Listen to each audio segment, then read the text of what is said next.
Ici la Réunion, t'es maman, n'est na toute nation. Oh, langage la maille, mon l'aimé, la fait rayonner. Bonjour et bienvenue dans ce tout premier épisode de La Réunion des légendes, réalisé par Lucie Grondin, Emma Alamand et Lola Ovarlé. Un podcast où l'on décrit les mythes et les légendes urbaines de l'île de la Réunion, l'occasion d'en apprendre plus sur l'île, son histoire et son folklore à travers ses histoires les plus macabres. Ici la Réunion, n'est na toute nation. Langage la maille, la fait rayonner. Dans ce tout premier épisode, nous allons découvrir ensemble la légende la plus connue d'entre toutes, celle d'une sorcière, Grand-mère Cale. Il était une fois une vieille dame amère et méchante, connue sous le nom de Grand-mère Cale, qui possédait une plantation. Elle passait ses journées à maltraiter et torturer ses esclaves qui travaillaient dans ses champs, sans raison particulière, sinon pour son plaisir sadique. Un jour, elle acheta un nouvel esclave, dénommé Mafat. Cet homme ne put supporter la misère des autres esclaves et la maltraitance qu'il subissait. Alors une nuit, Mafat décida de s'enfuir. Il marcha longtemps, pendant des jours et des jours à la recherche d'un lieu où se réfugier.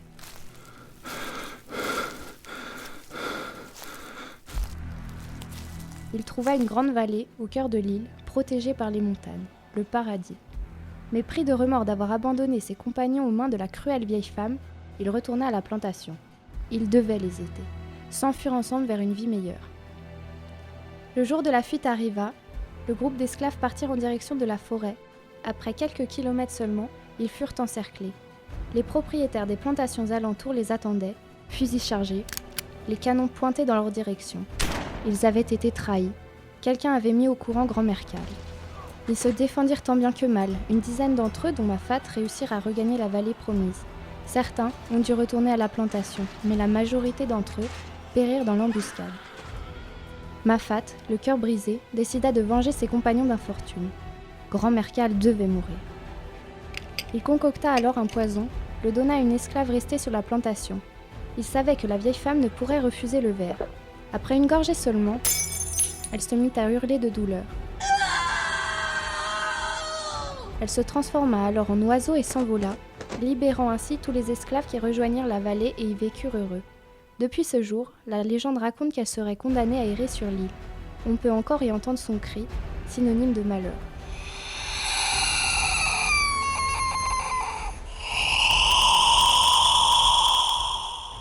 Ce n'est pas la seule version de l'histoire. Comme beaucoup de mythes et de légendes, c'est une histoire racontée, de personne en personne, de génération en génération, avec des éléments qui se perdent, d'autres qui sont modifiés, et personne ne connaît la vraie version et les vraies origines de Grand-mère Cale. On ne va pas toutes vous la raconter, c'est pas du tout le but, mais il est important de parler de cette autre histoire où cette fois-ci la sorcière n'est pas propriétaire, mais esclave. Grand-mère Cale, où ça tu es? Esclave docile et mère très protectrice, Cala vit dans une plantation avec son fils. Lui était turbulent, coquin et toujours à la recherche d'aventures. Un jour, il s'échappa de son habitation pour explorer les alentours de la plantation. Sa mère lui courut après pour le ramener rapidement chez eux, avant que ses maîtres ne s'aperçoivent de leur disparition et ne lancent les chasseurs à leur trousse. Elle le suivit jusqu'au gouffre de l'étang salé, un énorme gouffre au torrent violent. Un dernier regard vers sa mère et un sourire espiègle aux lèvres, l'enfant se jeta à l'eau. Il n'en ressortira plus. Emporté par les vagues, il disparut sous les yeux de Cala. Folle de chagrin et de rage, elle se jeta dans les flots déchirants des eaux. Ni elle ni son fils ne réapparurent à la surface. Leurs corps ne furent jamais trouvés. Mais l'esprit de Cala survit.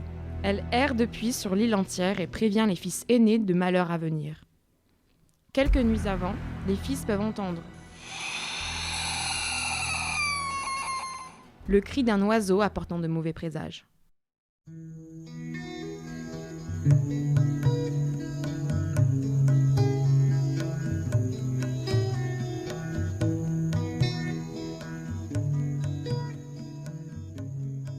Vous l'aurez donc remarqué, il y a beaucoup d'histoires différentes. Il existe autant de versions que de rayonnés qui la racontent. La légende de Grand-mère Cale a été écrite que récemment, entre le 19e et le 20e siècle. Elle fait partie de la tradition orale de l'île, on ne sait donc pas quand est-ce qu'elle a été créée. On sait en revanche qu'elle s'incarne dans le passé colonial de la Réunion.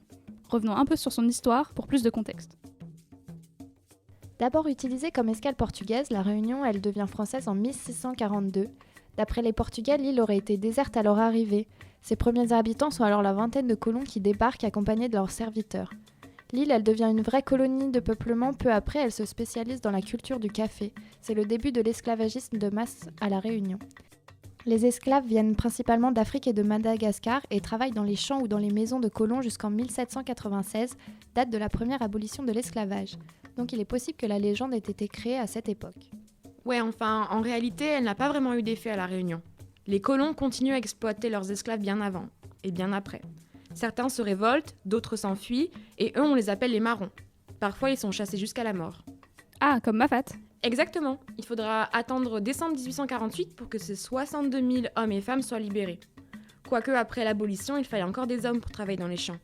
Souvent, c'était des Africains, des Malgaches ou des Indiens. Et c'était pas vraiment basé sur du volontariat. Donc on peut pas vraiment savoir de quand date l'histoire de Grand-Mère Cal parce que la période est beaucoup trop vaste. Mais au moins, est-ce qu'on sait d'où vient son prénom ? Bah non plus.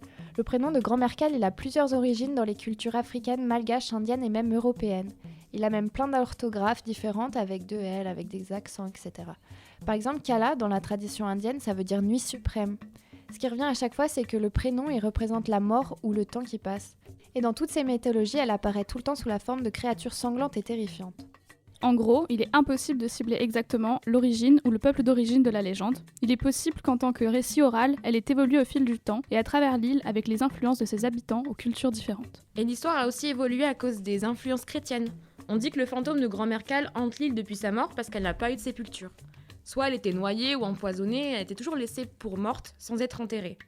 Son âme donc n'aurait pas pu rejoindre l'enfer ni le paradis. Elle est donc destinée à errer sur terre jusqu'à la fin des temps. Vous l'avez compris, le passé esclavagiste et la mort sont au cœur du mythe. Cette légende, peu importe ses versions, représente l'expression d'une histoire souterraine tragique, pas celle des colons, mais celle des peuples asservis pendant des siècles. Oui, exactement. Dans la première version, on retrouve Mafat, un personnage récurrent dans la culture réunionnaise. C'est le chef des Marrons, un esclave en fuite qui revient se venger contre la cruelle colon. D'ailleurs, ce Mafat, il aurait vraiment existé, mais sous le nom de Mafak, d'après le célèbre chasseur de Marrons, François Mussard. C'est vrai, Mafat, il incarne souvent la figure de la révolte, de la lutte pour la liberté, alors que Cal, c'est l'image même de la cruauté. C'est pourquoi elle meurt empoisonnée et se transforme en oiseau, symbole de mauvais augure. Depuis, elle hante l'île pour annoncer les malheurs à venir. C'est un peu un fantôme qui est à son tour emprisonné. A l'inverse, dans la seconde version, Kala, elle, représente plutôt la souffrance de l'esclave qui perd son enfant et qui se donne la mort pour le rejoindre. C'est une figure qui est quand même beaucoup moins cruelle et qui, cette fois, prévient les enfants d'une mort imminente. Elle a une façon bien à elle de les prévenir quand même.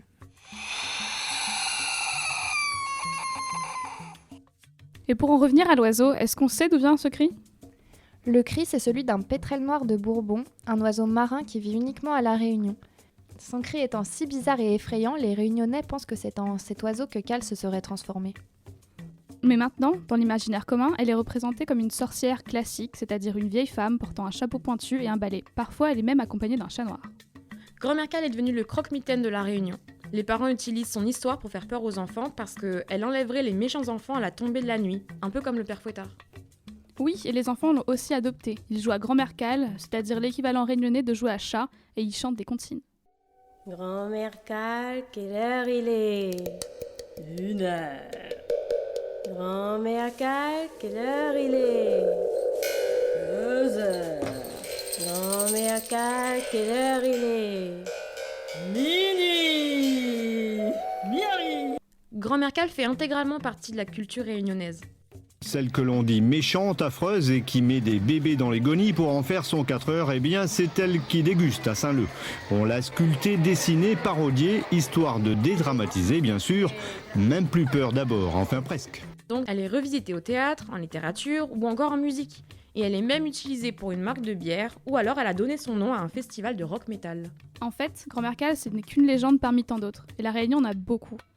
Les mythes ont été un moyen pour les habitants de l'île de créer leur propre culture et de se réapproprier leur histoire indépendamment de la France.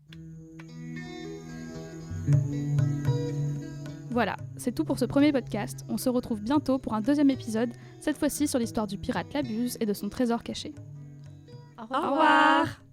Ici la Réunion, est na toute nation, langage la maillée, la fait rayonner. Ici la Réunion, t'es maman, est na toute nation, au langage la maillée, mon aimé, la fait rayonner. Ici la toute nation.